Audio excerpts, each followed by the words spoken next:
Hi everyone, I've got another miniature here for you now with Boris Gelfand against Kiril Georgiev, which was played at the Calvi Olympiad in 2004. Both players are GMs. Gelfand is originally from Minsk, Belarus, but emigrated to Israel in 1998 and now lives there and is the #1 ranked player there. Georgiev is a 3-time Bulgarian champion and recently broke the world record for a simultaneous exhibition with 360 games. So to get into the game anyway, Gelfand was white and he opened with d4, and after knight f6, c4, e6, g3, it's going into the Catalan opening. Bishop to b4 check, bishop d2, bishop e7, bishop g2, d5, knight f3, all normal opening stuff, and knight c3. And you notice here that white is leaving his c-pawn on pre, but this is all standard stuff really. It's effectively a gambit pawn, and if it's taken, then white will get a strong center with e4 and rapid development. So it was taken anyway with d takes d4. So Gelfand played e4 and then came a5 from Georgiev, which is really a questionable move. It doesn't achieve much and allows white to further strengthen his position just with rook e1. Like, his ideal plan here at the moment is to break through with the move d5, but at the moment that's not possible. If he plays it now, then e takes d5, e takes d5, c takes d5, knight takes d5, knight takes d5, queen takes d5, knight c5, and black's okay here. There's no real pressure. He's still a pawn up and he should be able to have a fairly easy game. So Gelfand played rook e1 after a5 to strengthen his position for pushing the pawn, because after Georgiev played rook e8 he then played d5, and now it's good for him to play that, because after c takes d5 and e takes d5, knight c5, he's got a better position here. Like, further exchanges wouldn't help black at this stage. For example, if e takes d5, then knight takes d5, knight takes d5, queen takes d5, say h6, and then queen takes c4, and now the material is equal and white has a superior position and good pressure. So further exchanges are no good for black, so he played knight c5. And then Gelfand played knight e5, and his center is starting to look much stronger and his piece is much better developed than black's. So e takes d5, knight takes d5, and knight takes d5. And here Gelfand played the move that really started all the fireworks of the game. If you want to try and spot it, then stop the video now. Okay, what he played was knight takes f7, which is a very strong move, and much stronger than, say, for example, bishop takes d5, because after bishop e6 then black really has no problems with his position. Everything's taken care of. So knight takes f7 is a strong move, and Georgiev effectively blundered when faced with the sacrifice, and he played king takes f7, and it results in a more or less forced loss. But declining the sacrifice isn't especially good either. Like, say for example, if knight e3, because black's queen is attacked with the knight on f7, so if the attack isn't going to be accepted, then something has to be done about that threat, and one way of dealing with it, probably the best way, is to challenge white's queen. After queen takes d8, bishop takes d8, and this continuation,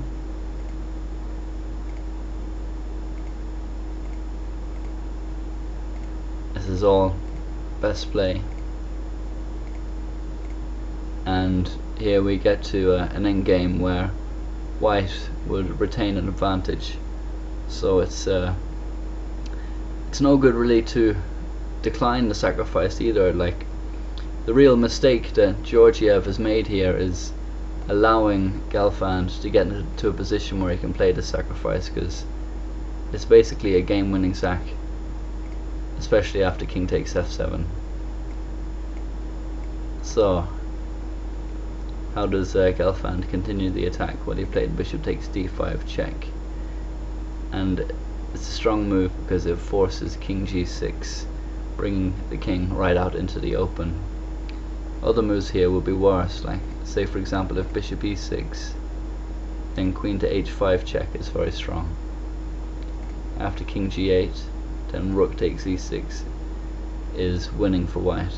After knight takes e6 and bishop takes e6 check, say king h8 and then bishop f5 is easily winning.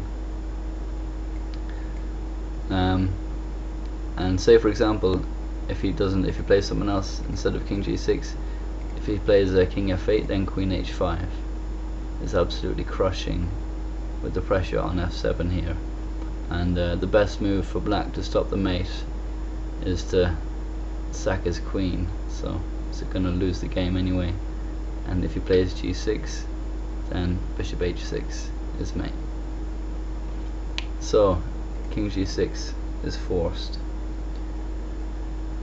And then came from Gelfand rook e5 with huge threats like queen to h5 check.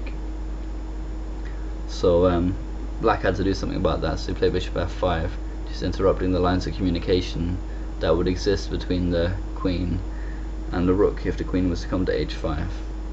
But Gelfand played very aggressively here, and it's probably the strongest move with rook takes f5, and after king takes f5, then queen to h5 check is very strong. It forces bishop g5. Anything else would lead to mate. For example, if g5, then queen takes h7 check, king f6 and queen f7 is mate. So bishop g5 is forced. Then comes queen takes h7 check and king f6, which is really the best hope, but it's not looking good for Georgiev, as you can see. So bishop takes g5 check, king takes g5 and bishop to f7, which is a very strong move, not only threatening the rook but also threatening mate from the queen on g6. So in order to stop that threat, queen d6 was played. But after queen takes g7 check, king f5 and bishop takes e8, Georgiev resigned. For example, if he plays rook takes e8 here, then queen to f7 check, king g5, queen takes e8, and white is the exchange and 2 pawns up. So it's an easily won game. And if he doesn't take the bishop, then he's still 2 pawns down, and what's more, there's 3 connected pass pawns here, and white's position is just much better. So that's it, a brilliant game from Gelfand. I'll replay it with the threatened squares highlighted, just so you can see it from start to finish.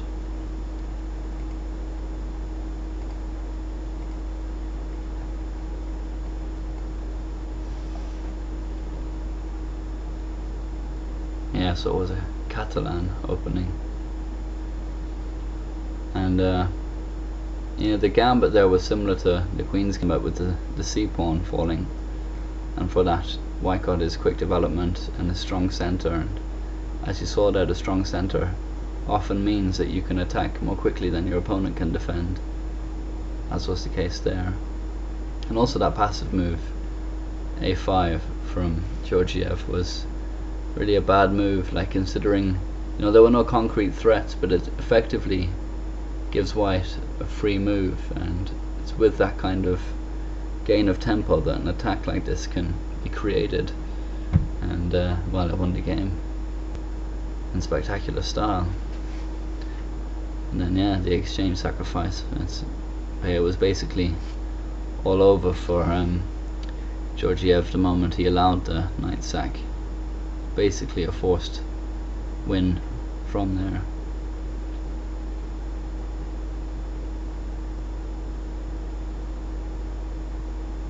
Okay, that's it. I hope you enjoyed that. Please leave any comments or thoughts. Thanks very much.